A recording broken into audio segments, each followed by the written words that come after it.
Dale. Muchísimas gracias a todos. Creo que es un auditorio en el cual me voy a sentir con un grupo de amigos donde voy a presentar una situación que antes que ser una experta, digamos, me quedo comprometida con esta ley. Y así como dijo el profe Danilo, mi intervención en la ley se debió a que tuve el privilegio de ser presidenta de una asociación gremial, la más importante de mi gremio, que es la Asociación de Ciencias Paraguayas. Y como al final, en esencia, somos académicos, yo fui la primera y era académica, nos gusta mucho leer y siempre me preocupó porque mis colegas no hacían realmente patria a través de las leyes o las políticas públicas.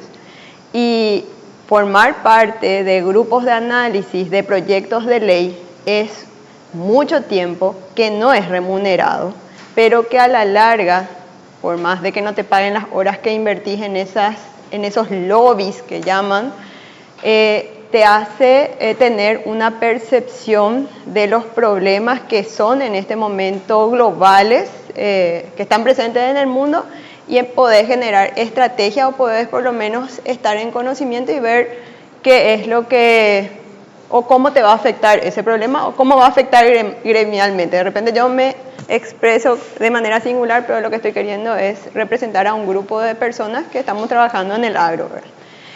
Y así es que fui invitada a uno de los grupos de análisis de hoy es la ley, pero en ese momento era un proyecto de ley, ¿verdad? Para poder contextualizar un poco nomás que yo no soy abogada, tampoco pertenezco al Ministerio del Ambiente, yo formé parte de este análisis como un referente o un representante gremial y no tenía idea de lo que eran los créditos de carbono o de qué trataba esta ley.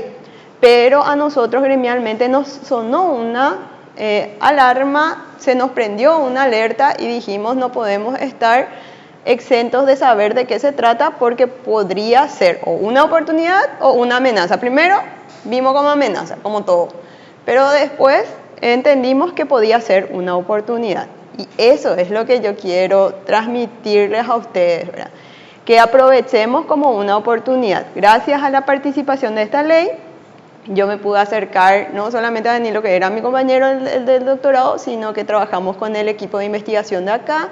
Y hoy, gracias a esta ley, estamos presentando proyectos en conjunto y es un desafío porque somos distintas disciplinas, distintos pensamientos, distintos ritmos que nos tenemos que juntar todos y tratar de llegar a un consenso y eso no es siempre tan fácil, ¿verdad? Atendiendo a esa primera introducción de por qué me animo a pararme acá, no es tanto lo que yo les pueda transmitir, sino la respuesta que yo pueda conseguir de ustedes. Mientras más socialicemos esto, probablemente consigamos más respuestas para poder enfrentar. La propuesta es hablar brevemente del tema por medio de una introducción. Les cuento yo mi perspectiva, quiero escuchar un poco qué ustedes piensan de esto. Hablemos de la ley porque al final es legislación, allí van a tener un poco de paciencia porque de memoria no la sé. Lo que voy a hacer es tratar de analizar los artículos que a mí me hicieron o me generaron conflicto, los términos que a mí me generaron conflicto, cómo los pude aclarar y cómo hoy esta ley me da tranquilidad. Y después vamos a hacer un cierre y las preguntas, si les parece, aunque como somos pocos podemos interactuar si ustedes consideran, ¿verdad? Bueno, la primera situación, voy a usar imágenes porque si no me es muy difícil seguir un ritmo, ¿verdad? Y profe, vos me vas a avisar si yo ya me voy por las nubes demasiado, porque como le dije a Danilo ayer, estuve probando con mis alumnos de veterinaria y les generé ansiedad, eso es lo que me pude rescatar, ¿verdad? Les llené de tanto problema que al final quedaron así un poco asustados y espero que no lo tomen así, sino que vean como una oportunidad. Bueno, primero, así lo veo yo, ¿verdad? Paraguay es un país mediterráneo.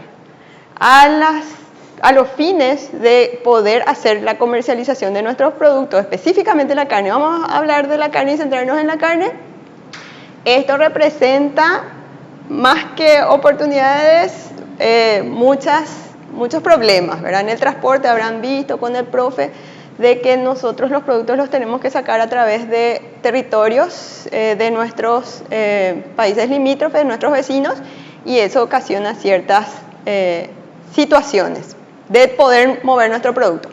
Otra característica de nuestro país es que está dividido por el río Paraguay en dos zonas productivas bien marcadas y que la ganadería encuentra oportunidades más en la región occidental que en la región oriental. ¿Estamos de acuerdo?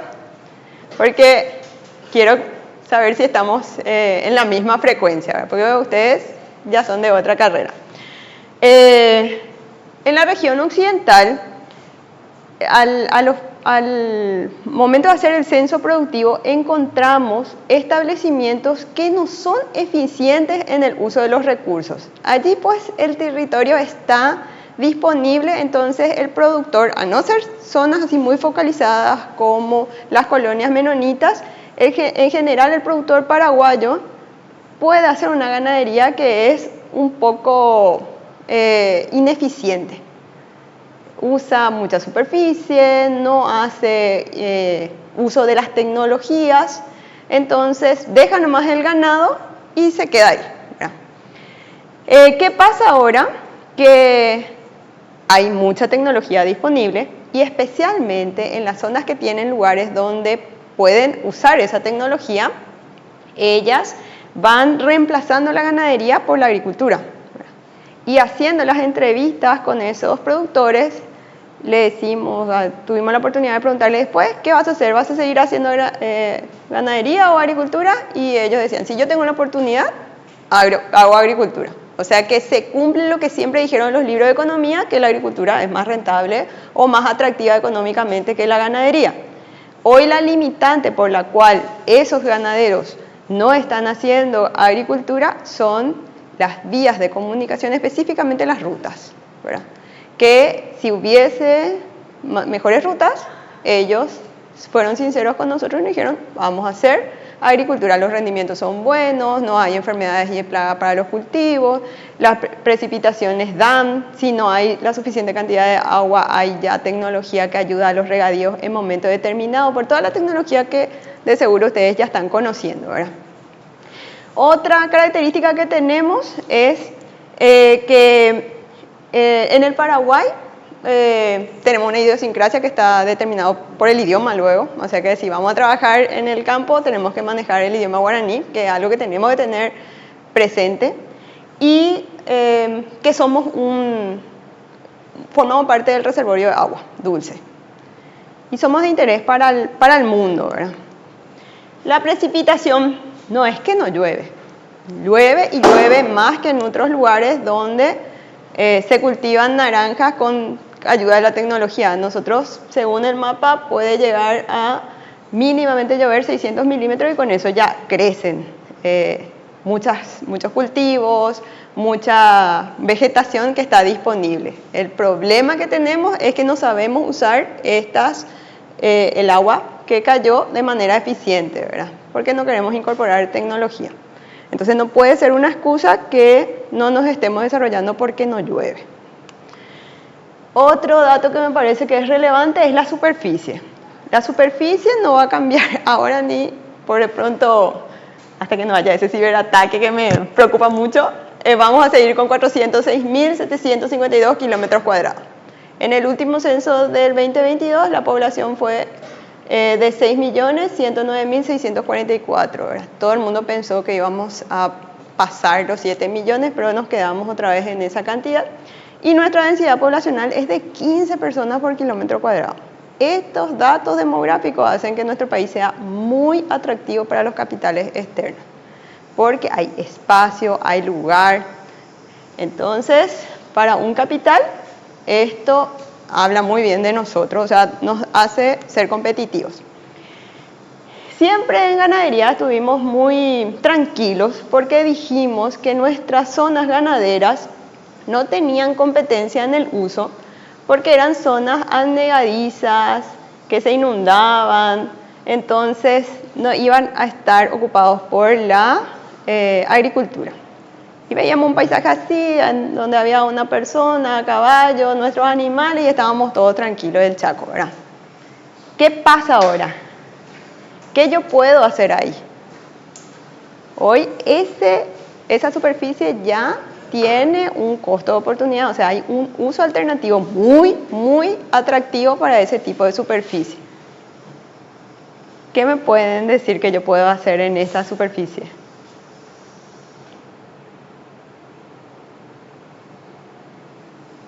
Profe, ¿qué yo puedo hacer ahí? Agua, inundado. Si te quiero plantar cosas con intolerancia al estrés. Y bueno, ¿y qué por ejemplo? Y que ni siquiera es tolerante al estrés. Hoy nosotros tenemos competencia en este tipo de superficie con el arroz, ¿verdad? El arroz tranquilamente ya nos compite o compite con la ganadería por este tipo de superficie, ¿verdad? Y entonces, una ganadería en un suelo inundable o bajo ya tiene un costo de oportunidad alto. Yo tengo que hacer ganadería que supera el rendimiento del arroz. Y, yo no sé si todos saben sí. por qué arroz. Ah, bueno. ¿Y cómo podemos salir de esa duda? ¿Todos saben cómo se cultiva el arroz? Se cultiva con el nivel de agua, pero se cultiva con agua y va creciendo, no sé, inundar. Por eso ella habla de zonas inundables. Y hay una gran puja entre otro tipo de producción y otro tipo de protección ambiental, que dice que los cultivos son muy vulnerables a arrastrar productos abrasivos o productos no ideales cuyos residuos se encuentran en el ambiente, herbicidas, pesticidas, que esas corrientes de agua pueden llevar. Entonces, por eso la profe decía, estamos un montón de gente, todos tenemos una posición política, una posición gremial, una posición legislativa, Económica. Y tenemos que negociar. Alguien va a proteger aquello que con lo que está trabajando directamente. ¿Y qué hacemos en el espacio, ¿no? de esa naturaleza? Negociar. Esa clase de análisis es el que yo quiero rescatar de ustedes, porque esa es la realidad. Yo les puedo venir a hablar de los conceptos y del texto, pero no vamos a sumar nada. Y esos son los debates. Porque al final nos vamos desde el punto de vista agropecuario, bueno, no es lo agropecuario, pecuario, digamos, que sea ganadería, mi rival es el arroz. Y yo le puedo decir, económicamente ellos me superan, pero yo ambientalmente puedo justificar más mi permanencia en esta superficie. Claro que eso sí, mi criterio es de ser fanático de un tipo de producción, porque al final si es económico mi criterio me voy a tirar nomás también hacia el arroz. Pero el arroz también está siendo medido con la misma vara. Esto venía de contramano. Acá no estábamos hablando de la economía, sino que estábamos hablando del ambiente. Y teníamos ese tipo de competencia. O hago ganadería, o hago arroz, pero ambientalmente los dos éramos malos. Y es como dijo el profe, ¿verdad? Que el arroz, por más de que sea algo que pueda aprovechar este tipo de superficies, yo no tuve muy en cuenta el tema del arrastre de esta sustancia herbicida, insecticida o lo que sea, sino más bien es la utilización del agua, que ellos necesitan manejar mucho la cantidad de agua que está ocupando esa superficie, así como dijo el compañero, usa agua pero no en grandes volúmenes, sino que eso se tiene que regular y eso lo hacen a través de bombas. Entonces afecta el caudal de los alimentadores que están próximos ahí, ¿verdad? Los cauces alimentadores que están próximos, ahí ya se ve afectado otra vez la fauna, la flora, varios efectos tiene. Y aparte que también ocupa otro tipo de insumos que puede ser que tengan un efecto grande en el ambiente. Bueno, pero sí, en economía el costo de oportunidad está dado por otros cultivos. Luego teníamos este tipo de superficie que también estábamos muy felices de poder utilizar, que eran afloramiento rocoso con del tipo natural, pero hoy hasta las rocas o las piedras ya no son una superficie que se pueda ocupar por una ganadería ineficiente porque tiene un costo de oportunidad alto. Esto se está utilizando mucho para las construcciones viales y una vez que se emplea para ese tipo de usos, hacer una cantera, degrada tanto el suelo que es un suelo que va a tardar años que ya nosotros no vamos a poder ver en su recuperación total. Entonces son costos de oportunidades de la tierra que nosotros estábamos destinando a una actividad que terminaba siendo menos competitiva. Y por último tenemos esto, ¿verdad? Acá están los animales, hay una pastura natural y hay un afloramiento rocoso al final también que está siendo amenazado, no amenazado, sino que debemos ser eficientes para poder utilizar, porque en el caso de las pasturas van a ser reemplazadas tranquilamente por los cultivos si el terreno es bueno. ¿Cómo se comercializan nuestros productos, ¿verdad? El comercio internacional. No sé si ya vieron esto contigo, Danilo. Bueno, la venta de los productos pecuarios está de todos los productos está regularizada o regulada por la Organización Mundial de Comercio. La Organización Mundial de Comercio es un organismo internacional al cual nosotros nos unimos, para no decir nos sometemos, ¿verdad? Y dentro de ese organismo, generalmente nuestros representantes, las autoridades, asisten a reuniones que son anuales y allí debaten de cuáles van a ser las medidas que se van a considerar para realizar la comercialización de los productos, ¿verdad? Esas medidas se conocen como acuerdos de medidas sanitarias y fitosanitarias, que es lo que hacen, que son las que yo rescato, que hacen el ejercicio de mi profesión, y creo que biotecnología también le puede interesar esta función o arista de la Organización Mundial de Comercio. Hace más cosas.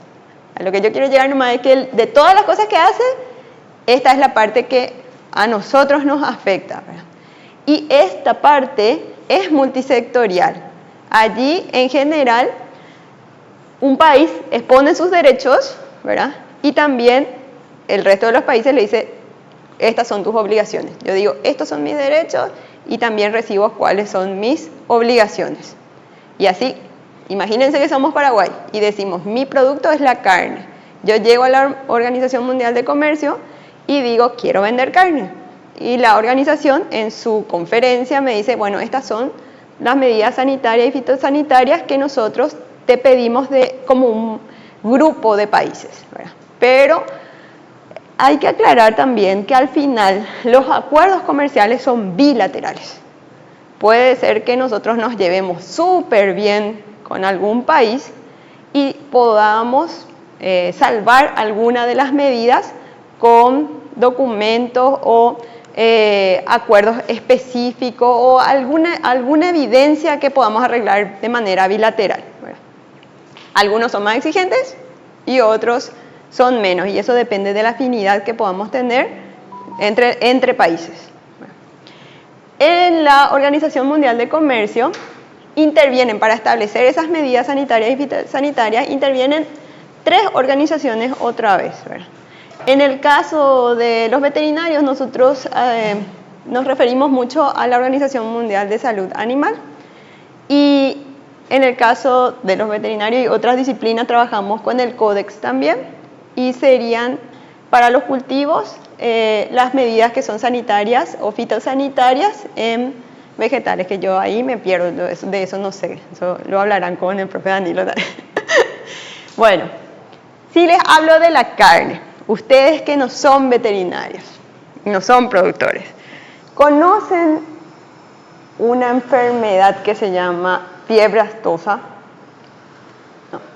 Bueno, nosotros en el país, para poder vender carne, recibimos una indicación de esta Organización Mundial de Salud Animal y por lo tanto de la Organización Mundial de Comercio, de que una de las limitantes o una de las condiciones para la venta de carne es poder certificar que esa carne esté libre de una enfermedad que se llama fiebre aftosa.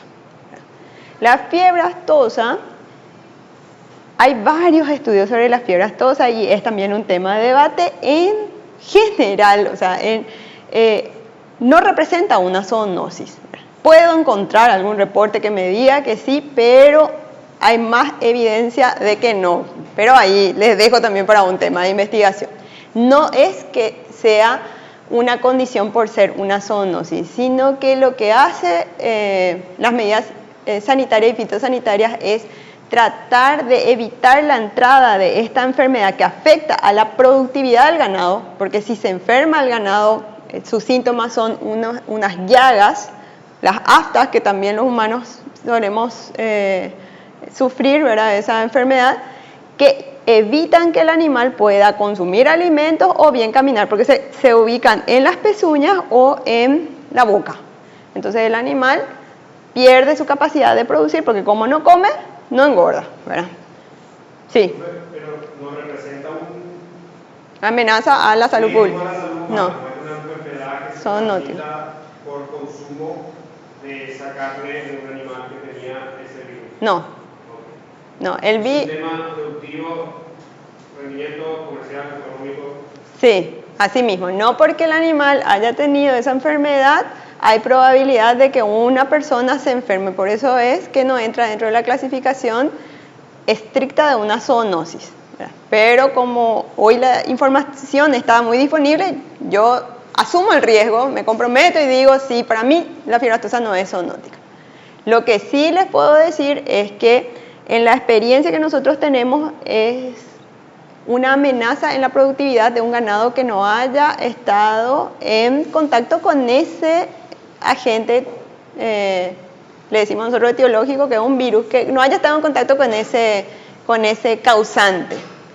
Y nos encontramos entonces de que la condición que nos piden para vender la carne es esa, que en la vida no haya tenido, o nosotros en el país no tengamos la presencia de esa enfermedad, ¿verdad?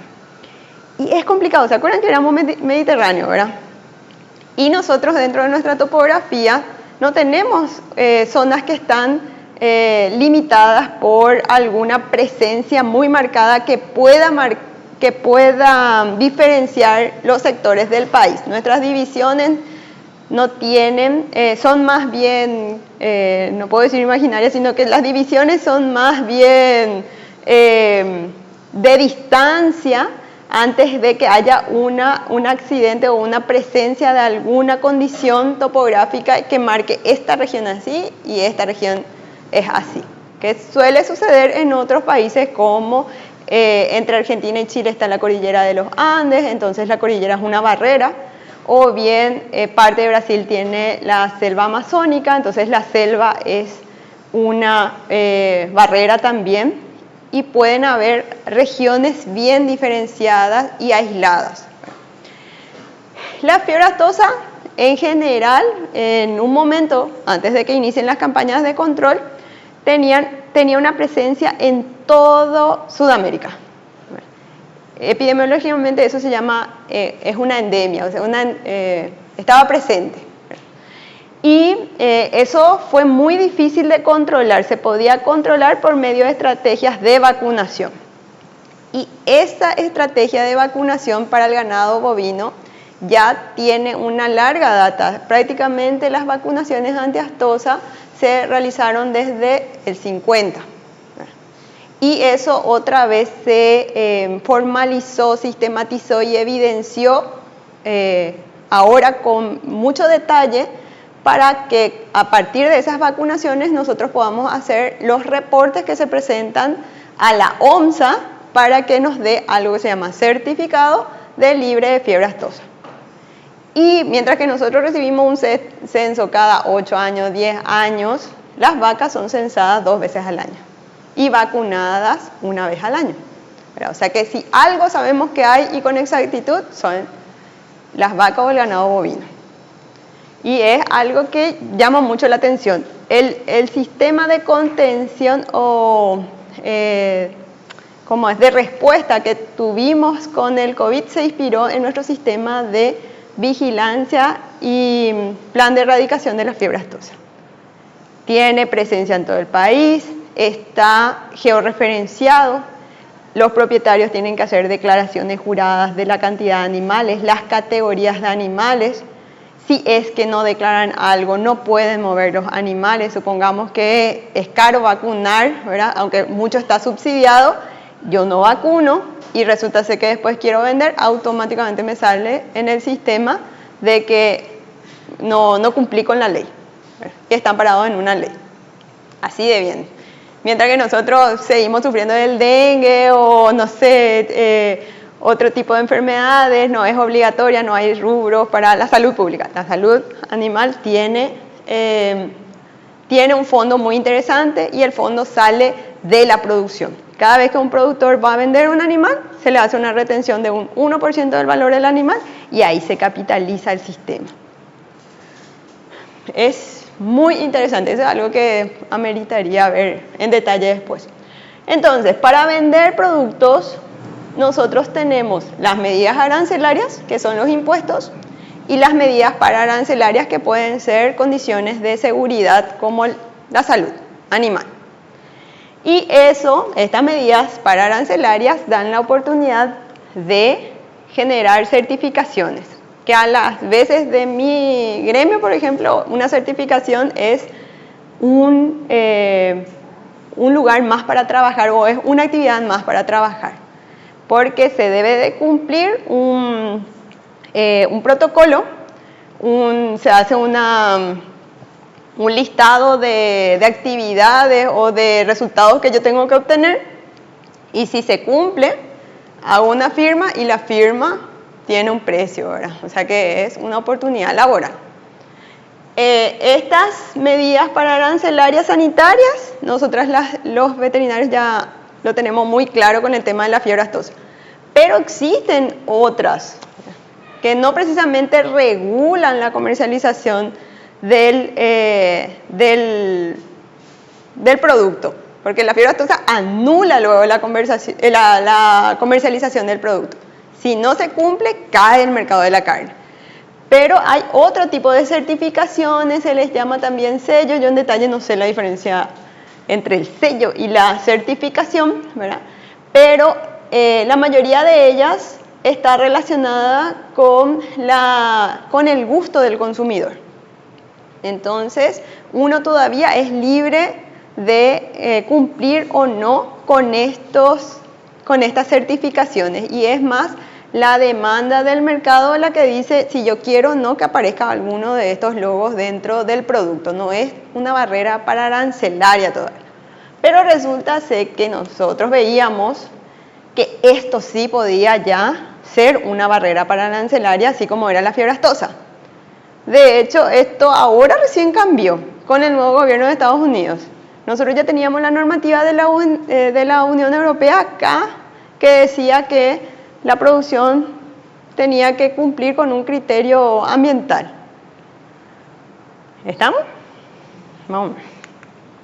Bueno, esa huella de carbono estaba relacionada al calentamiento global. Y ahí hablo como María Paz Corrales, no como veterinaria, el gremio, puede ser que varios colegas ya estaban trabajando sobre esto, pero del calentamiento global yo realmente no tenía así una conciencia plena. A mí lo único que me hacía ruido del tema de la energía era la ineficiencia del animal. Acá hablaba, el calentamiento global dice que hay un exceso de gases que producen energía, o sea, ¿cómo es? Infrarroja, ¿verdad? Que generaba calor. Y nosotros, o para mi formación, el calor es pérdida de energía que se puede utilizar en transformar productos en el animal. Si pierde energía o calor el animal, deja de producir kilos de carne. Entonces ahí lo que coincidíamos, no tanto por la conciencia ambiental, sino que era una pérdida de rendimiento, ¿verdad? Y soy sincera, me está grabando, un compromiso muy grande, pero es así. Que eso es lo que nos unió, no puede haber pérdida de calor, no es tanto por el tema del impacto, eso decía yo, ¿verdad? Ahora vamos a tratar de mitigar, pero es una pérdida muy alta de energía que podría transformarse en carne.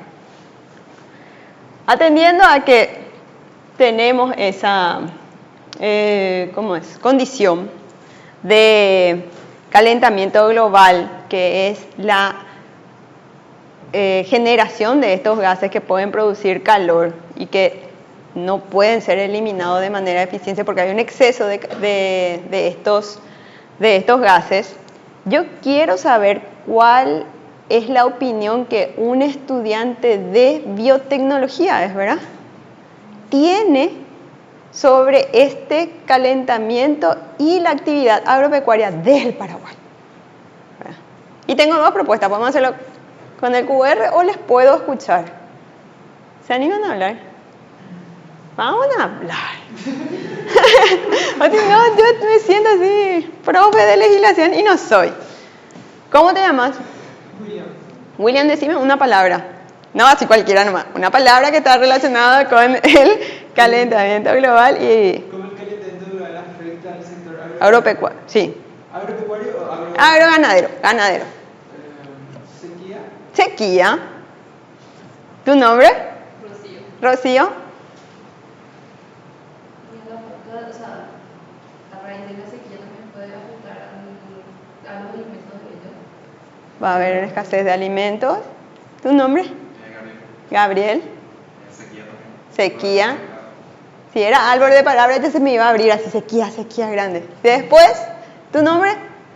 Gustavo. Gustavo. Y va a afectar la sequía va a afectar a la comunidad del ganado. Lo mismo que Rocío, ¿verdad? Decime algo más, Gustavo. Sequía, alimento del ganado, sé que es agroganadera, decime algo más.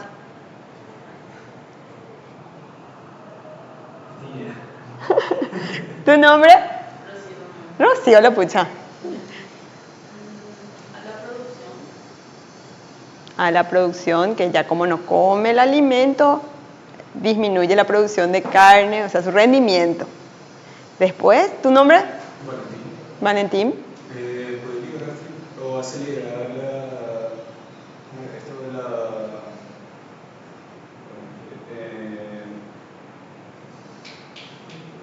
erosión? La erosión del suelo, genial. ¿Tu nombre? Ah, Julio. Julio. Creo que afecta también en parte de la sequía, pero la economía también del ganadero en sí, porque tiene que abrir más mar y todo esto. Perfecto, perfecto. ¿Tu nombre? Sebastián. Sebastián. Y la economía también se vería afectada al ganadero. Sí. Tienen que invertir, ¿verdad?, en tecnología para poder mitigar. ¿Y la señorita? Esmeralda. Una cosa que te venga.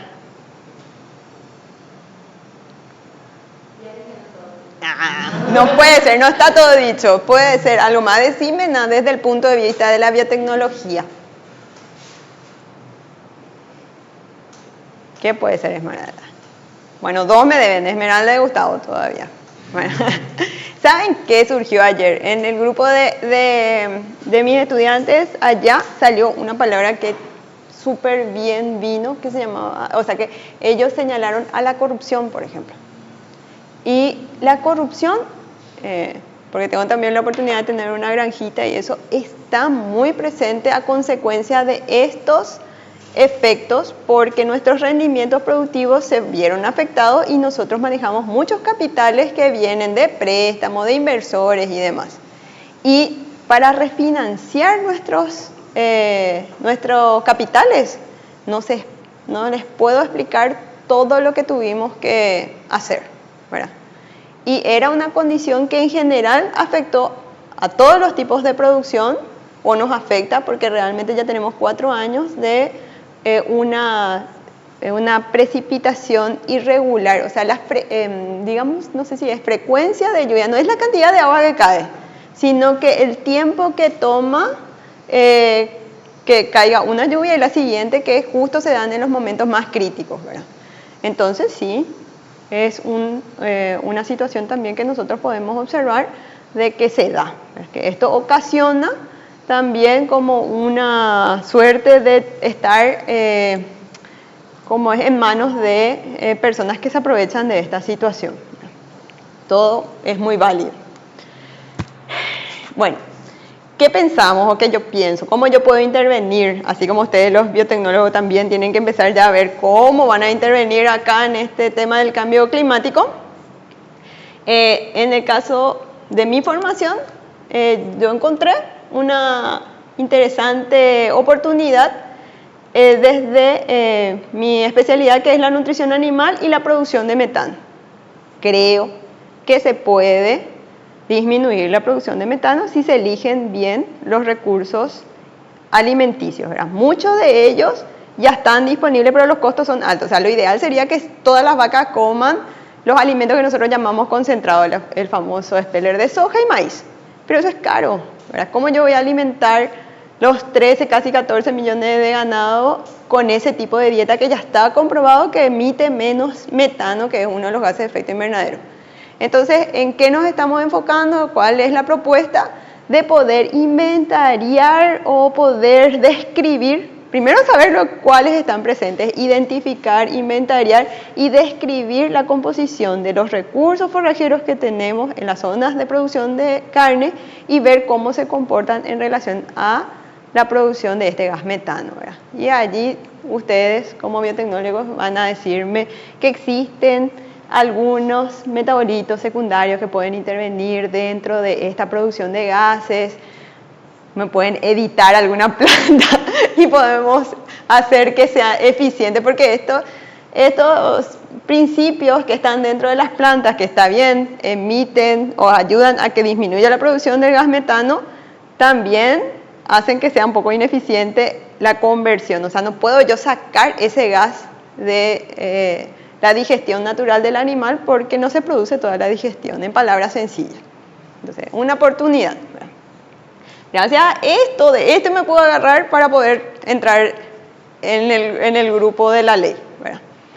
Otra cosa que también teníamos ya a mano era que contábamos con un determinador de carbono-nitrógeno por combustión directa. Nosotros lo usamos para análisis de alimento, pero sabíamos que también se podía utilizar para determinar de una manera menos costosa, amigable con el ambiente, carbono y nitrógeno, que era el tema del ambiente en suelo y en alimentos, ¿verdad? Me fui con esas dos armas y con todo el contexto que les dije, ¿verdad? Y nos reunimos. Acá ya tenemos la ley, pero los equipos de análisis estaban trabajando con el anteproyecto de ley, que prácticamente era algo un poco más, ¿cómo es? Tenía más contenido y estaba más desordenado con respecto a todos estos capítulos que vamos a tratar dentro de la ley. La ley se terminó denominando de los créditos de carbono y tiene 5 capítulos, ¿verdad? De los cuales realmente el contenido más importante yo lo ubico en el capítulo 1, en el artículo de las definiciones, y un poco hasta el capítulo 3, que habla de cómo nosotros vamos a comercializar los créditos de carbono. Y los últimos 2 ya son fáciles, y es que tienen que rendir legislación, ya comuníquese al Poder Ejecutivo y demás, ¿verdad? Se va a reglamentar el Poder Ejecutivo y demás.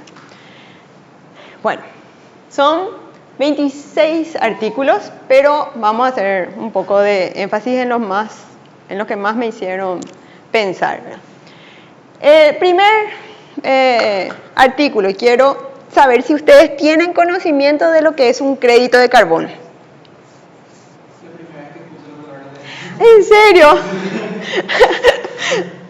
Dios mío, por acá, ¿qué le vengo a hacer? Le estoy torturando. ¿Y de qué es lo que está hablando, profe? Bueno, ¿cómo vamos a hacer esto?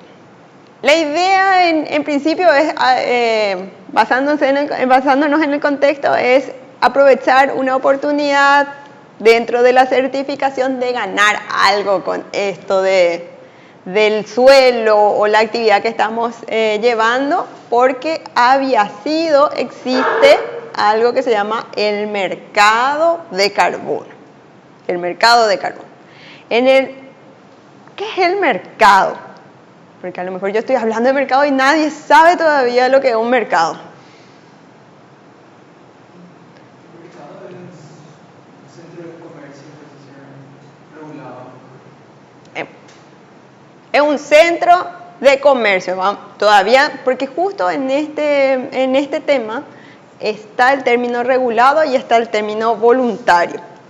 Y nosotros realmente nuestro sistema de mercado es, ustedes pueden ir a comprar en este momento, no sé, algo que comer, o ya viene un almuerzo empaquetado por el gobierno y les dice, esto es lo que está disponible, hasta acá ustedes pueden acceder, esto nomás lo pueden comprar en esta cantidad.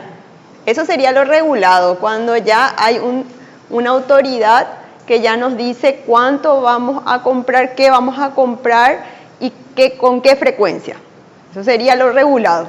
Pero en nuestro caso es voluntario, está libre nuestro mercado. Es un lugar donde se comercializa, dice, ¿verdad? El compañero nos habla de que es un lugar donde se comercializa. Realmente en el mercado hay un acuerdo entre el que quiere, que se llama demanda, y el que ofrece, que se llama oferta, ¿verdad? El mercado, y hay veces nosotros tenemos esa concepción de que el mercado ya tiene un precio definitivo para algo. Pero si nosotros nos ponemos a analizar, los precios cambian a lo largo del año nomás. Hoy un bien de lujo es el huevo, por ejemplo, que todo el mundo está haciendo chistes sobre eso, ¿verdad? El aguacate. Bueno, mira cómo lo que es. Cuando es un biotecnólogo piensa en el aguacate. Bueno, en el aguacate. Bueno, y tiene un precio diferente. Puedo ir al mercado 4 y encontrar el aguacate a un precio, y puedo irme al BIS y encontrar el aguacate a otro precio. ¿Y qué es lo que hace que varíe ese precio? Pueden ser parecidos pero no iguales, pueden ser iguales, pueden ser muy diferentes. ¿Y qué hace que varíe ese precio? La ubicación, el ingreso de las personas en las cuales está ubicado la tienda que va a hacer los acuerdos, ¿verdad? La existencia de ese producto, cuánto la gente sabe usar de ese producto, que son los gustos, los hábitos y las costumbres. Y el mercado está vivo, es dinámico, ¿verdad? Y el mercado tiene mucha información. Y esa información también es manejada, ¿no? Hay veces nosotros no tenemos toda la información, que es lo que nos estaba pasando con esta ley. Nosotros sabíamos que ya se estaba a punto de sancionar la ley y no teníamos ni idea de que existía un mercado, de qué es lo que era el mercado de los créditos de carbono, qué era un crédito de carbono, pero ya estaba saliendo la ley. Y en mi experiencia lo que notaba es que había un montón de extranjeros que nos acompañaban en las audiencias. Muchos extranjeros nos estaban acompañando y nadie brindaba información. Nadie te decía exactamente en qué consistía cada uno de los términos que se estaban tocando dentro del borrador. Y nos hacía parar orejas a los que éramos más convencionales o tradicionales, porque encima que no sabíamos lo de nada, había mucho silencio y nadie explicaba nada, ¿verdad? Entonces, ¿qué hicieron los que propusieron la ley? Primero definieron el objeto, ¿verdad? Voy a tratar de, si algo ya quieren saber ahora, vamos a tratar de adelantar, pero muchos de los conceptos están ahí abajo. La ley lo que buscó en un principio es generar las normas, el régimen. ¿Qué es el régimen? Todos los procesos que una persona tenía que seguir para poder definir, y era una palabra súper clave, la propiedad de los créditos de carbono. La propiedad era el problema. ¿Quién era el dueño de los créditos de carbono? El segundo objeto de la ley era, no ya las pautas, sino sacar un documento, expedir algo que diga el propietario del crédito de carbono es fulano de tal, o sea, la propiedad del crédito de carbono. El tercer objetivo que tenía esta ley era contabilizar los créditos de carbono. Dios mío, yo no sabía lo que existían y había sido, se contabilizaban, ¿verdad? Todavía estaba totalmente en la nebulosa, ¿verdad? Y por último, ellos querían registrar quiénes interveníamos dentro de la ley de los créditos de carbono. ¿Quién compraba? ¿Quién vendía? ¿Cuánto se compraba? ¿Cuándo se compraba? ¿Dónde se compraba? ¿Dónde estaban? Era una ingeniería de inteligencia muy alta, ¿verdad? Y nosotros estábamos en el medio, porque justo lo que se estaba negociando, y siempre pensé que era lo que estaba en el subsuelo, ¿verdad? Después nos fuimos entendiendo que no era tanto así. Dentro de las definiciones, la primera y más importante era la adicionalidad. A mí me confundió muchísimo con medidas de mitigación, adicionalidad. Me tuvieron que explicar con dibujitos. Voy a tratar de expresar y vamos a ver si lo logramos. Están los gases de efecto invernadero. Los gases de efecto invernadero, que también forman parte de las definiciones, son estos elementos gaseosos que o pueden ser sus precursores, dice la ley, que se producen de manera natural y también tienen un origen antropogénico. Entonces, lo que busca la ley es enfocarse en lo que produce el hombre, el antropogénico, ¿verdad? Y estos gases pueden ser mitigados. Las medidas de mitigación buscan disminuir, reducir, evitar la producción de estos gases de efecto invernadero. ¿Estamos de acuerdo ahí?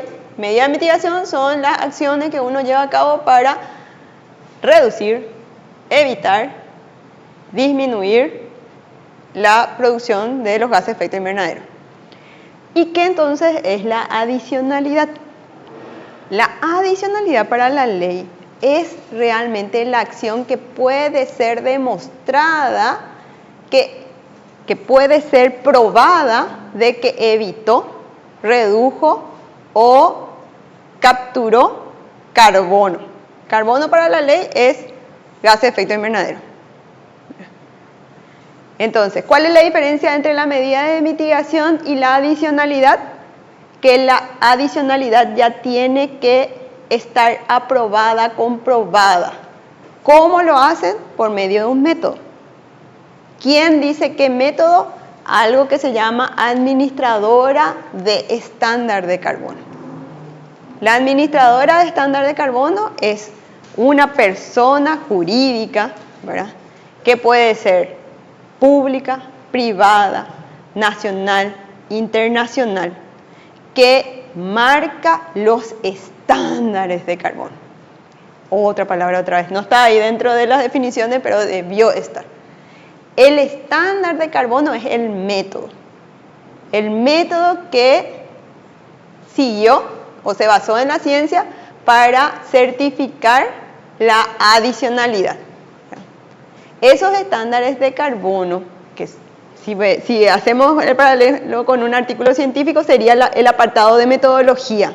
¿Cómo yo compruebo de que esta medida de mitigación realmente produce la adicionalidad? Porque sigo estos pasos fueron publicados en tal experiencia o artículo científico. Entonces, el estándar de carbono es el método reconocido. ¿Quién reconoce el método reconocido? ¿Quién reconoce ese método?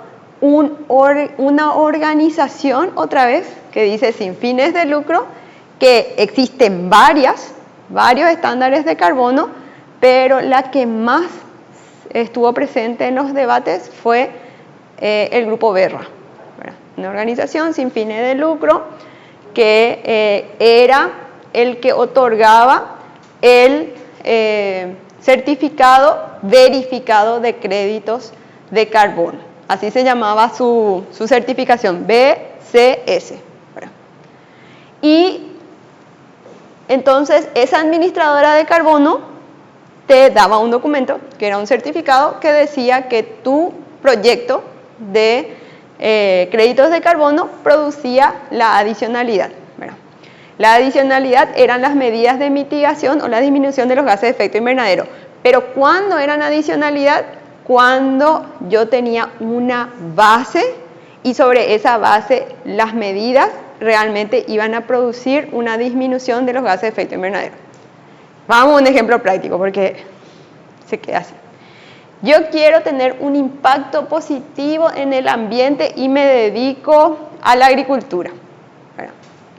Y nosotros hablamos de esto y debatieron muchísimo los que estaban en la parte de la agricultura y decían, nosotros hacemos nomás luego siembra directa, porque ni siquiera voy a llegar a reserva de bosque, porque reserva de bosque por ley está establecido en Paraguay. Nosotros, si hacemos actividades productivas, agroganadera o agropecuaria en general, por ley tenemos que hacer una reserva de cierta superficie. Entonces no podía yo hacer valer mi reserva de bosques, porque la reserva de bosques por ley ya era exigencia en el país, en Paraguay. Pero entonces surgió la propuesta de, ¿y la siembra directa? ¿Conocen ustedes lo que es la siembra directa? Me siento identificado con ustedes y el doctorado, porque ¿cómo me costó entender? Pero ayúdame con siembra directa. Ayúdame, sí. Vamos a hacerlo más sencillo. Dale, lo más. Siembra sin remoción de elementos o sin destrucción de la capa superficial y la capa que está debajo de la superficial del suelo.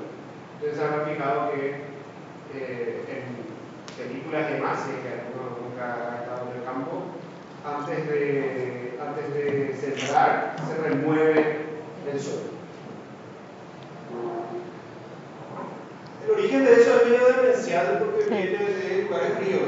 La erosión era una cosa útil en lugares fríos donde había cierto nivel de congelamiento del suelo, pero la agricultura la trajeron que colonizaron estas tierras y trajeron su práctica, pero es una práctica innecesaria en nuestro nivel. Y también eso tiene un efecto nocivo sobre el manejo apropiado del suelo, empobrece el suelo de nutrientes, de minerales, de varios componentes. La siembra directa es una práctica agrícola que se hace sin eso. Y vamos a biotecnología. Uno de los grandísimos problemas para Paraguay en particular de hacer siembra directa es el uso de la persistencia de algunos fitopatógenos. Entonces, bueno, si yo hago remoción, estudio parte del suelo en relación a destruir posibles restos de malezas u otra cosa que haya quedado de la otra cosa. Bueno, pero ahí destruyó mi suelo y mi capa superficial. La biotecnología produce plantas de tolerancia a herbicida, con lo cual yo puedo utilizar en el manejo de ese cultivo, puedo utilizar herbicidas de espectro amplio, hoja emergente o pre-emergente, terminología, y básicamente yo puedo sin destruir ese suelo, ya que tengo biotecnología, puedo volver a sembrar encima de la cosecha anterior sin necesidad de remover ese suelo. ¿Cuál es el efecto? Y el rendimiento, estamos hablando del 33%, del 30% de mejora del rendimiento, y el rendimiento en realidad, más allá de que los economistas hablan solamente del rendimiento, el tema del empobrecimiento del suelo. Suelos que son removidos, son destruidos y luego de un tiempo no son más útiles para sembrar. Y nosotros tenemos un gran problema que es lo que decía. Ellos están compitiendo por el uso del suelo pecuario. Nosotros estamos compitiendo por el uso del suelo agrícola. Nuestros vecinos de abajo están compitiendo por el uso del suelo prístino. No, este es un lugar que no es para ninguna actividad agrícola, es una actividad que tiene que ser un corredor biológico. No puede ser esto. Entonces hay una competencia de múltiples cosas y lo que se espera es un poco en esta práctica invadir, destruir, alterar lo menos posible ese tipo de recursos. No es una aplicación corta. No, y como él tocó las tres dimensiones que necesariamente tenemos que convivir, ¿verdad? La economía con la sociedad y el ambiente. Porque yo me puedo cerrar en, no, yo quiero rendimiento, pero si estoy agotando mi recurso porque no soy consciente, porque desconozco, al final eso me va a generar nomás luego un costo y va a ser más caro producir. El debate multidisciplinario es muy importante, lo mismo que los corredores biológicos, todo lo que de repente a nosotros, a mí o por mi formación me parece algo que es irrelevante, al final tiene toda una explicación que hace que mi producción sea buena, ¿verdad? ¿Qué pasaba entonces con esta buenísima técnica sin el recurso biotecnológico que ustedes van a implementar? Esa es una gran oportunidad. Yo puedo considerar a la técnica de la siembra directa como algo que mitiga la producción de gases de efecto invernadero. Pero para Paraguay no es adicional, porque todos hacen siembra directa. Me doy a entender, estoy pudiendo transmitir esa condición. Paraguay, de tan verde que ya éramos, era negativo otra vez para esta ley. Porque nada de lo que podíamos presentar como algo que lograse la mitigación entraba como adicionalidad, porque nuestra línea de base, nos decían los expertos, era ya muy buena, ¿verdad? Teníamos legislaciones y prácticas que eran sostenibles, ambientalmente amigables, y a los efectos del crédito de carbono no nos servía registrar superficie de la región oriental donde los cultivos ya eran luego súper buenos. Entonces, ¿cuál era la mirada o la perspectiva o la ambición que tenían nuestros compañeros extranjeros? ¿Hacia dónde estaban apuntando? ¿Les parece? Ellos no querían el rendimiento. Ellos no estaban interesados, o sea, esta ley, el inicio, qué compromiso que me estén grabando, ¿verdad? El inicio de la ley no buscaba un beneficio económico para el Paraguay. Ellos estaban apuntando a algo más. No podíamos nosotros inscribir actividades de la región oriental donde estaban nuestros cultivos estrellas. Fácil tienen que organizar una recorrida ahí hacia el sur, Itapúa, y eso donde es impresionante el sistema de cultivos y los cultivos que obtienen las mejoras. Muchos de sus colegas estaban trabajando ahí en hacer mejoras en semilla, rendimiento y demás. Nada de eso nosotros podíamos inscribir como proyectos para crédito de carbono, porque ya su línea de base era muy buena. ¿Qué podía yo hacer en esas superficies para mejorar? Nada. Entonces, ¿qué estaba siendo de interés para esta ley? La región occidental, ¿verdad? ¿Cuáles eran de interés supremo? Los bosques. Lo que buscaban las certificadoras o estas administradoras era poder hacer proyectos que involucren reservas, bosques, superficies con mucha cobertura de ese tipo de vegetación. ¿Y qué representaba eso para el ganadero? Vino así la propuesta y dijeron, bueno, no toquen a tus bosques y vamos a generar crédito de carbono. Y ahí hizo un ruido terrible, no les puedo explicar todos los talleres que tuvimos y cómo salieron corriendo lo que venían a presentar las propuestas, porque es algo que atentaba prácticamente contra nuestras costumbres y tradiciones, ¿verdad? La propuesta era esa: vamos a certificar bosques y vos no toques tu bosque. Y los bosques eran la alternativa para la región occidental, porque todo lo que ya estaba despejado estaba siendo reemplazado por algodón, soja, sorgo. Ahora el Chaco está siendo productor de eso, ¿verdad? Entonces toda la parte de las colonias prácticamente se estaba desplazando hacia los bosques, y nosotros teníamos la presión de las organizaciones que decían están produciendo deforestación, se está moviendo la ganadería y entra en el bosque, y estaban los productores que decían sí, pero yo estoy haciendo un silvopastoril, estoy metiendo animales, pero en convivencia con los árboles, y estaban las empresas extranjeras que te decían no vayan a tocar tu árbol y yo te voy a hacer un proyecto y ya vas a ganar vos plata. Después vamos a ver. En un sistema silvopastoril puede haber una carga dependiendo de la técnica, pueden tener ellos un ingreso de casi $800 por hectárea, ¿verdad? Y venía esta propuesta fuertísima. Bueno, la adicionalidad entonces son todas las actividades que puedan comprobar que generan una condición de evitar, reducir o capturar carbono sobre una línea de base. O sea, tenés que estar muy mal para que todo lo que vos hagas sea adicional. Venía súper bien para pastura degradada, ¿verdad? Ahí no había más plata ni interés, porque la capacidad de retener esas pasturas también era baja.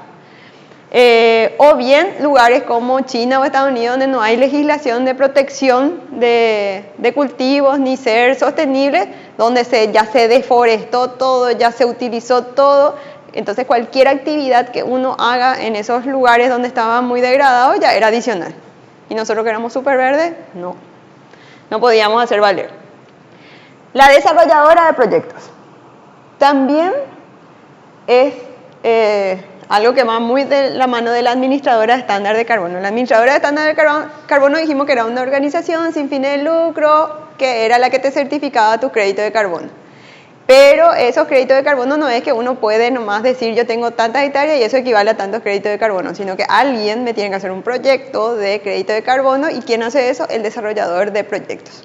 El desarrollador podemos, según la ley, ser cualquiera de nosotros, o sea, profesionales que estén capacitados para poder certificar estos créditos de carbono. Después tenemos las emisiones, que son las cantidades de gases de efecto invernadero que se producen en un momento dado, en un tiempo dado, en una superficie dada, quiero decir. El crédito de carbono. El crédito de carbono a los efectos de la ley es lo que se va a comercializar, es el bien que se va a comercializar. Se expresa y tiene forma física por medio de un certificado, es un documento. El crédito de carbono se tiene que registrar, es un documento que nos entrega el desarrollador, hace el proyecto, le presenta a la administradora y la administradora de crédito de carbono nos da un certificado. Y ese certificado es el que yo puedo negociar. Bueno, ¿quién soy yo? El yo, ¿dónde está? El yo es el titular, pero del proyecto. El titular del proyecto. ¿Quién es el titular del proyecto? El dueño del inmueble. Yo le contrato a un desarrollador de proyecto, viene y evalúa mi inmueble y me hace un proyecto que inscribe dentro de la administradora de estándares de carbono y me dan un certificado. Pero resulta ser que generalmente yo no tengo luego idea de lo que es. Hay veces ni puedo escribir, ni sé hablar bien, ni nada, ¿verdad? Entonces viene alguien y me dice que firme nomás este documento, ¿verdad? Y ese documento se puede transferir a un tercero. Viene y te dice, yo quiero adquirir tus créditos de carbono, que son certificados, serían como acciones, no sé qué para... Los créditos de carbono serían algo así como un permiso de emisión para poder desarrollar algún tipo de producción o algo por el estilo. Es un certificado de que esa superficie es capaz de capturar una cantidad de toneladas equivalentes de dióxido de carbono. Es la superficie que vos tengas disponible que pueda capturar una tonelada equivalente de dióxido de carbono. Y no te puedo decir es una hectárea, porque no siempre se cumple que una hectárea puede capturar una tonelada de equivalente de carbono, de dióxido de carbono. Entonces puede ser que para los bosques, una hectárea es capaz de producir 4 créditos de carbono. Pero en otras superficies puedo tener, no sé, 100 hectáreas y no produzco la cantidad de crédito de carbono que espero. No es una regla de 3 directa. Para eso existen estos proyectos. Por eso existe el desarrollador del proyecto o la administradora que va a analizar cuánto, más o menos, Sí. estimativamente cuántos créditos de carbono produce tu... Nos entendemos ya, ¿verdad, Will?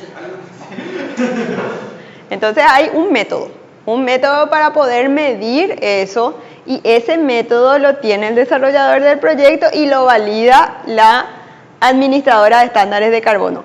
No todas las administradoras de estándares de carbono tienen el mismo método y no todas tienen la relevancia. Como les digo, el de Verra era el que mundialmente era aceptado y reconocido, pero es así como las patentes, eso también depende de qué grupo de gente esté aliada a tu núcleo de sociedad, ¿verdad? Verra representaba Países Bajos y un poco de otros países así europeos. ¿Y qué es lo que es el crédito de carbono también? Aparte de ser el certificado que dice que vos podés contener, un crédito es una tonelada equivalente de dióxido de carbono, es lo que pagan las empresas para disminuir su huella de carbono. Ellos no dejan de contaminar o producir gases de efecto invernadero, sino que compensan esa producción de gases de efecto invernadero comprando crédito de carbono. Porque para ellos en Europa ya puede ser una condición, para tener una huella de carbono baja o por lo menos cero. Como si fuera que cero fácil, como que si fuera que ser cero es fácil, ¿verdad? Seguro lo vas a hablar, pero ya queda otro periodo. Decime, porque si no, no vamos a terminar nunca, ya me desespero ya. Es un mercado. Significa que tangible o intangiblemente, bajo un foro o lo que sea, hay capital. Y alguien paga. ¿Quién paga? Los que quieren mejorar su impacto ambiental, porque ya las tienen rojas, o sea, ya ellos. ¿Quiénes son?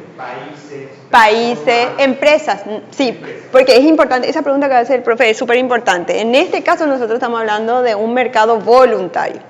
Personas que voluntariamente quieren blanquear su situación ambiental. Porque hay también un mercado regulado de créditos de carbono, que es el país que dice sí o sí tenés que producir o comprar créditos de carbono porque lo que hagas ya es considerado contaminante. Entonces va en favor del país, no de la empresa. En este caso, esta ley es un poquito mixta, pero es mayoritariamente voluntaria porque estamos hablando de empresas que libremente están eligiendo comprar los créditos de carbono. Y puedo, yo digo, patada de karateka. Yo tengo un campo. Tener un campo. Una superficie. Sí. Y soy un inversor que quiero invertir productivamente. Sí. Voy a invertir productivamente en una actividad agroindustrial, Sí. pecuaria, agrícola, que genera a su vez una cadena, un efecto dominó económico. Por un lado está mi lucro y por otro lado está la logística, el mercado secundario, el terciario, el trueque que se genera a partir de eso. Que para un país que se precie a ser agroproductivo tiene un efecto de derrame más allá del inversor. Sí. Este crédito de carbono suena a que se paga para que un porcentaje de una superficie no sea trabajada en ninguno de estos aspectos. ¿Qué significa eso?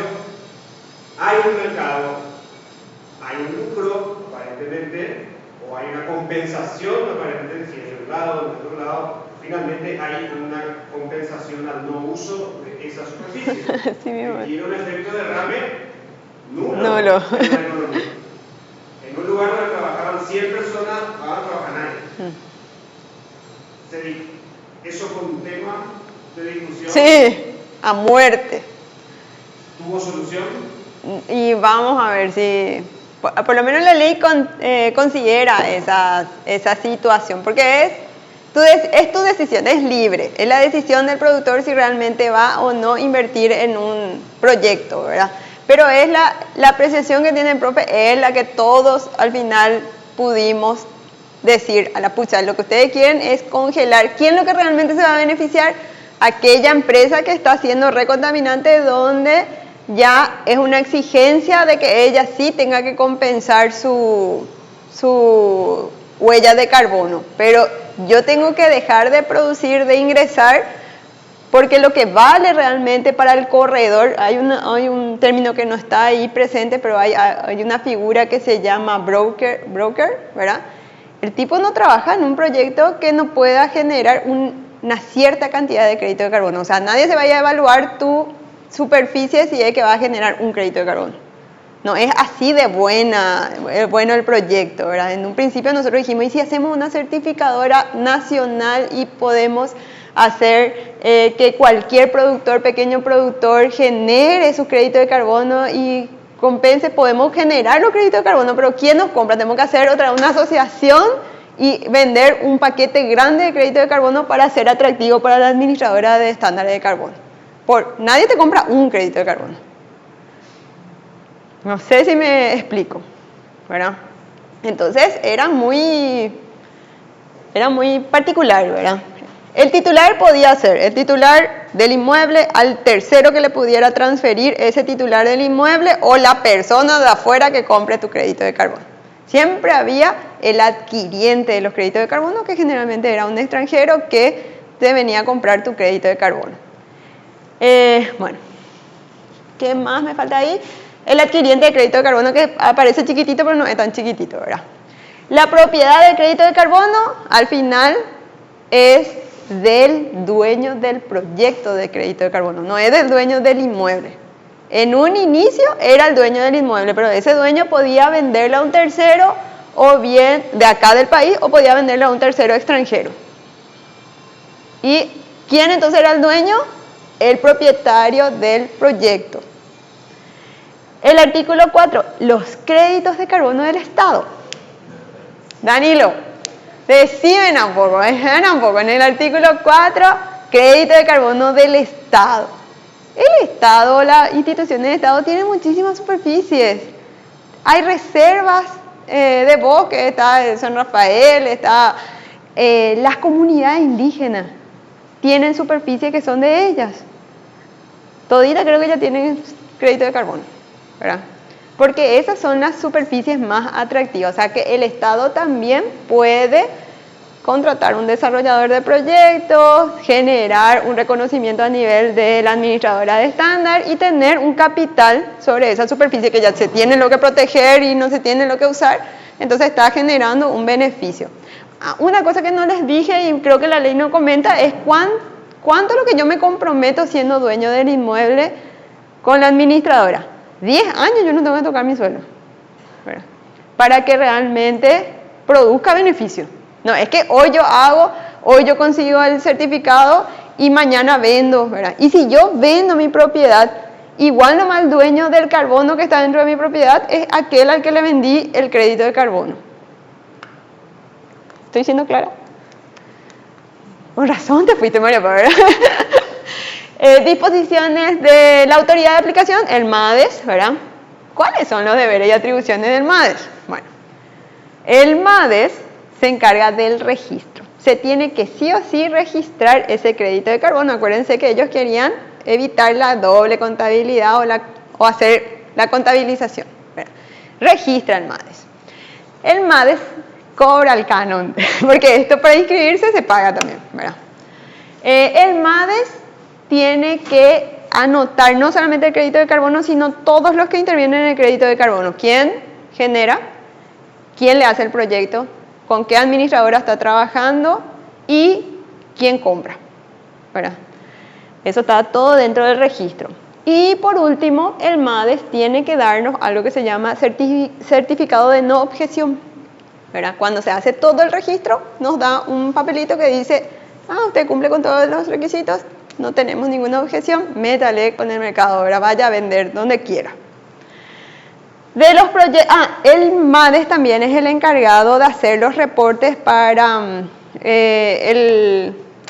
la Convención Marco de Cambio Climático, y en esa convención nosotros nos comprometemos de cumplir con las contribuciones nacionales determinadas. Es decir, como nosotros firmamos acuerdos ambientales, el país está comprometido de hacer actividades o reportes sobre estos créditos de carbono que nos certifican como un país verde. De hecho, Paraguay es top.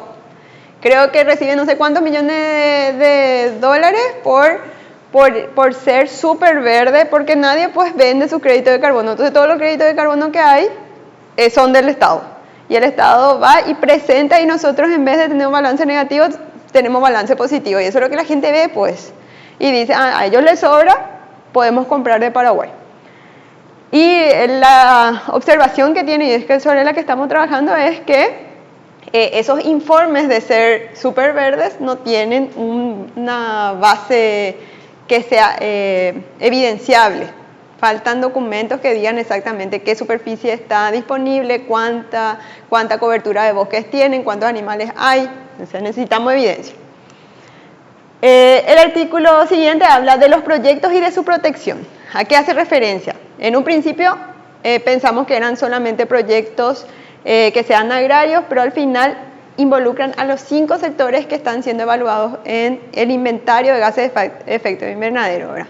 Que son el industrial, que es el más crítico, está el de procesos industriales, otra vez que habló el profe de que están vinculados con esa transformación, el sector agroganadero, el sector forestal que está combinado con el uso de la tierra y los cambios de uso de la tierra, y los residuos. Son los 5 sectores que el país y en general se analizan para poder hacer el inventario de los gases de efecto invernadero.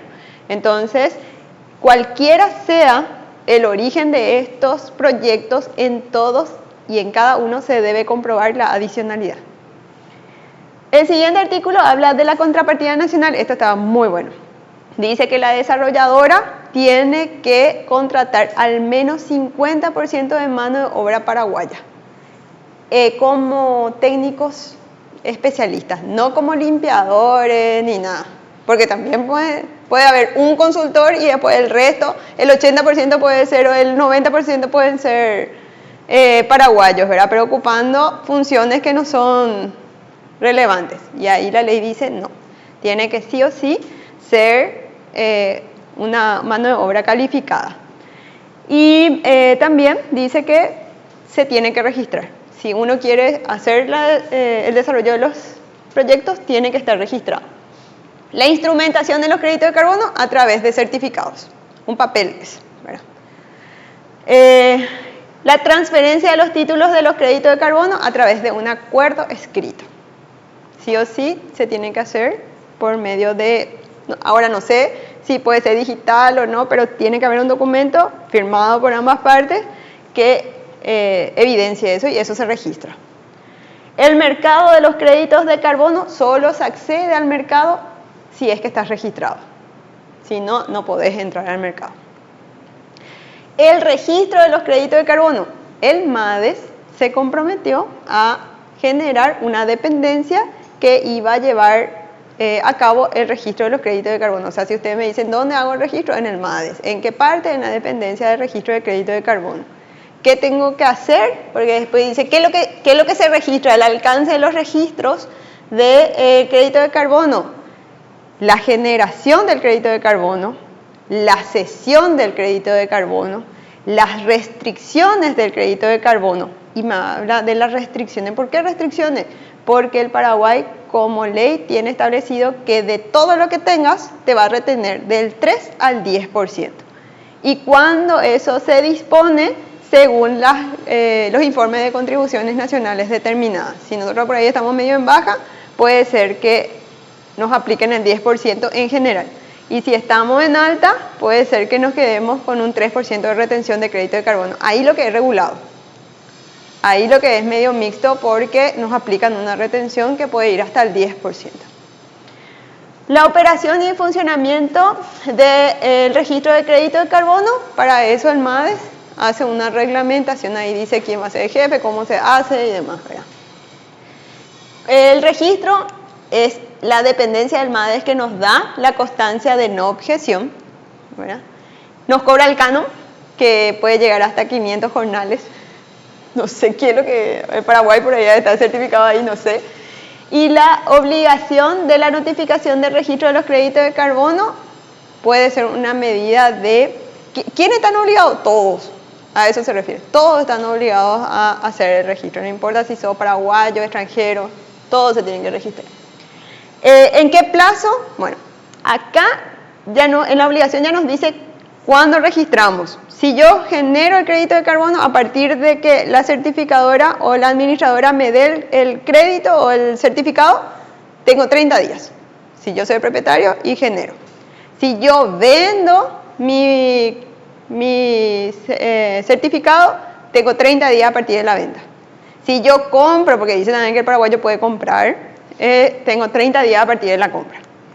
¿Cuánto tiempo tiene el MADES de resolver mi solicitud? 90 días. En 90 días tiene que estar todo listo, ¿verdad?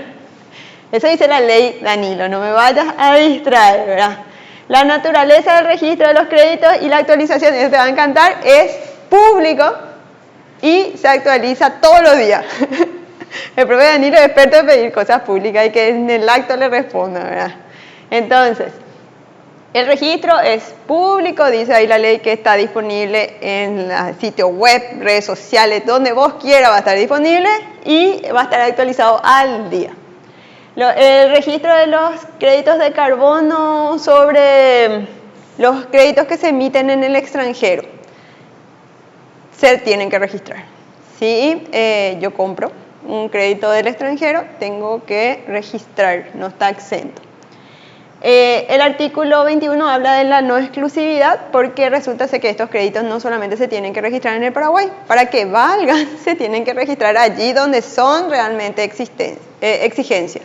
Y esta ley dice que se puede registrar acá y en otro lugar, ¿verdad? La ley, al contabilizar, lo que busca es evitar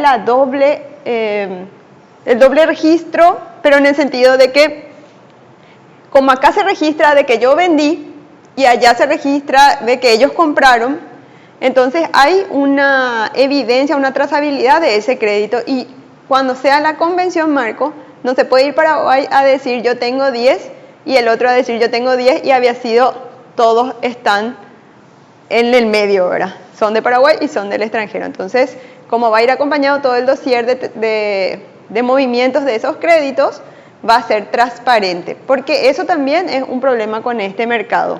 No tiene el auge que se esperaba porque hay mucha información que no se puede evidenciar. Entonces la gente no le sirve a la empresa europea comprar de una certificadora, una administradora cualquiera, porque no goza de confianza en los estándares que ellos manejan. Ya llegamos al capítulo 4, donde están las infracciones y sanciones. Las infracciones: no registrar el crédito que yo produje en mi inmueble, no registrar las transferencias que hice del crédito, o sea, no cumplir con todo lo que decía el artículo del registro. Y las sanciones pueden ser posteriores a un sumario, ¿verdad? Primero se me tienen que sumariar y van a ir por inhabilitaciones, después multas, y después la inhabilitación puede ser temporal, llegando a ser definitiva también. O sea, me pueden sacar del registro. Y por último, esto de que el artículo 24, que es el más importante, que no hacer los registros no tienen que afectar a que el mercado sea lícito, de que no tienen que afectar a que esto sea transparente. Y en el capítulo anterior, algo que también era importante de mencionar es de que dentro de las infracciones, una de las que se mencionó y está en la ley es, por la experiencia de estos mercados, es que la gente omite informar ciertas características de estos créditos. Por ejemplo, declara, yo tengo 100 para que mi retención sea hasta 10, pero con la administradora yo tengo inscripta 150. O sea, omito información que afecta a la retención de esos créditos que van a contribuir al cumplimiento de las determinaciones nacionales. Las informaciones finales. La ley se reglamentó. Dice ahí que iba a estar a cargo del Ejecutivo. Sí, el 18 de febrero se reglamentó este año, velozmente. ¿Cuánto cuesta un crédito de carbono? De 3 a 15 dólares. No más, ¿verdad? Un crédito. Una hectárea podía producir 4 créditos de carbono de bosques. Y en un mercado regulado, porque realmente el borrador de la ley tenía presente el mercado regulado y que se le sacó, ¿verdad? Genera entre 40 a 70 dólares, ¿verdad? Que es lo que valdría para una empresa que está obligada a comprar. ¿Y quién es el encargado de los registros? La dependencia que ahora se creó, que se llama Dirección de Mercados de Carbono, porque en un principio iba a estar a cargo de cambio climático, la Dirección de Cambio Climático, pero ahora ellos consideraron conveniente trabajarlo a partir de una dirección especial que es de mercados de carbono. Entonces, hasta aquí es mi presentación, chicos.